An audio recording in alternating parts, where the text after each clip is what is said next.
Hello, आजच्या व्लॉगमध्ये तुमचं स्वागत आहे। तर हा व्लॉग आहे संडे रुटीनचा। तर आज मी लंचमध्ये एक स्पेशल रेसिपी बनवणार आहे, तर तुम्ही हा व्लॉग लास्टपर्यंत नक्की बघा। आज मी लंचमध्ये बनवतीये शेवभाजी, तर त्याची रेसिपी आज आपण बघणार आहोत। त्यासाठी आपल्याला लागेल खोबरं, थोडंसं तेल टाकून त्याला परतून घ्यायचं आणि पूर्ण त्याचा कलर काळा होईपर्यंत आपल्याला त्याला परतायचं आहे।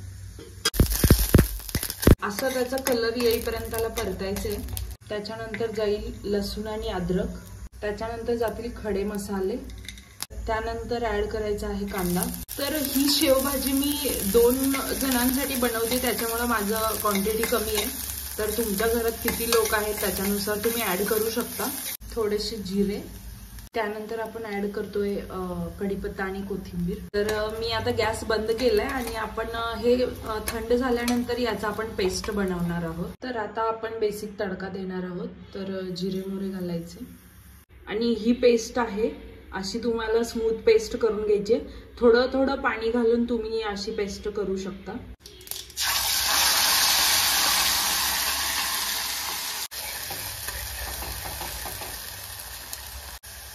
तर याला थोडं तेल सुटेपर्यंत आपल्याला परतून घ्यायचे। त्याच्यानंतर आपण ऍड करणार आहोत मसाले, त्यानंतर तेजपत्ता ऍड करायचा आपल्याला। तर इथे तुम्ही बघू शकता मसाल्यांना थोडंसं तेल सुटलेलं आहे, आपली जी पेस्ट होती त्याला। तर आपण आता घरातले जे बेसिक मसाले असतात ते आपण ऍड करणार आहे। लाल तिखट, काळं तिखट, कांदा लसूण मसाला, चिमूटभर हळद आपण हे परतून घेणार आहे। जसं मी पावभाजीच्या व्हिडिओमध्ये सांगितलं होतं की गरम मसाला आपल्याला पाण्यामध्ये ऍड करून घालायचा आहे। मी गरम पाणी करायला ठेवलेलं आहे। तर शक्यतो आपण जे रेस्टॉरंट स्टाईल रेसिपी बनवतो तर त्याच्यामध्ये गरम पाणीच यूज करायचं, जेणेकरून त्याला टेस्ट येईल। आता तुम्ही बघू शकता तेल सुटत आलेलं आहे। आता आपल्याला गरम पाणी ऍड करायचे। जास्त घट्ट पण नाही बनवायचे आणि जास्त पातळ पण नाही बनवायचे, तर मीडियम तुम्ही बनवू शकतात। तर चवीनुसार मीठ आणि थोडंसं गूळ टाकायचं, धनिया पावडर, कोथिंबीर। तर याला चांगलं शिजू द्यायचंय। एक 5 ते 7 मिनिट झाल्यानंतर मग तुम्ही गॅस बंद करू शकतात। काही ठिकाणी शेवभाजीच्या रस्स्यामध्ये शेव टाकून देतात, पण त्याच्यामुळे शेव नरम होतो आणि खायला मजा पण येत नाही। तर तुम्ही असं जर साईडला घेऊन जेवढं लागेल तेवढं घेतलात तर छान लागेल। त्याच्याबरोबर कांदा आणि लिंबू। तर तुम्ही बघू शकता तर्रीला एकदम मस्त कलर आलेला आहे आणि शेव, आणि इथं मी जिरा राईस पण केलेला आहे। तंदूर किंवा नान असेल तर अजून मजा येईल। त्याचबरोबर कांदा आणि लिंबू मस्ट।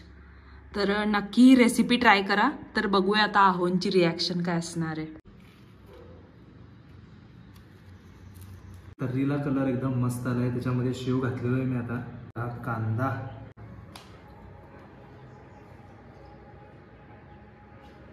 एक नंबर।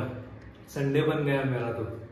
व्हिडिओ चालू आहे म्हणून रिव्ह्यू देऊ नका, जेन्युइनली सांगा।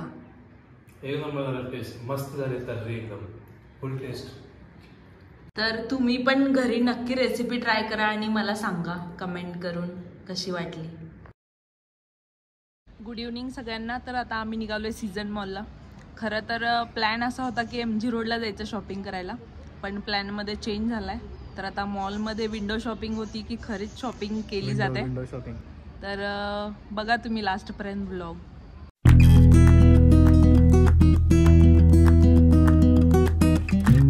सीझन मॉलच्या एक्झॅक्ट अपोजिट साईडला आहे अमेनोरा मॉल आणि हे आहे आपलं सीझन मॉल। दिवाळीनंतर गेल्यामुळं मॉलमध्ये दिवाळीची खूप सुंदर सजावट होती आणि मॉल म्हणजे एकाच छताखाली खूप सारे दुकान। तर मी 2-3 शॉपमध्ये स्वतःसाठी ड्रेस बघत होते, पण मला काय आवडत नव्हतं। त्याच्यानंतर आम्ही गेलो झुडिओमध्ये आणि तिथं मी ऑफिससाठी कुर्ती ट्राय करत होते आणि मला एक कुर्ती आवडली, ती मी घेतली आणि यांच्यासाठी एक टी-शर्ट घेतलं। तर अशी आज आम्ही थोडीफार खरेदी केलेली आहे मॉलमध्ये। मॉलमध्ये माझं सगळ्यात फेवरेट सेक्शन ते म्हणजे होम डेकोरचं। त्याच्यामध्ये इतके क्यूट आणि सुंदर सुंदर सामान म्हणू किंवा क्रोकरीज असतात की मन एकदम घ्यावंसंच वाटतं. तर इथं तुम्ही बघू शकतात कपचे इतके सारे सेट होते आणि इतके सारे प्रकार होते, पण खूप महाग असतं मॉलमध्ये सगळं. त्याच्यानंतर आम्ही गेलो पेटपूजा करायला आणि आम्ही घेतला बर्गर किंगचा बर्गर आणि पिझ्झा ट्राय केला. तुम्ही सीझन मॉलमध्ये जाणार असेल तर हा पिझ्झा नक्की ट्राय करा. ईगल बॉईज म्हणून होतं आणि त्यांची क्वालिटी खूप छान होती आणि डॉमिनोजपेक्षा पण आम्हाला तो पिझ्झा खूप आवडला. त्याच्यानंतर आम्ही आमचा दिवसाचा शेवट केला मस्त गरमागरम ब्राउनीने. तर भेटूया पुढच्या व्लॉगमध्ये. Thank you, bye.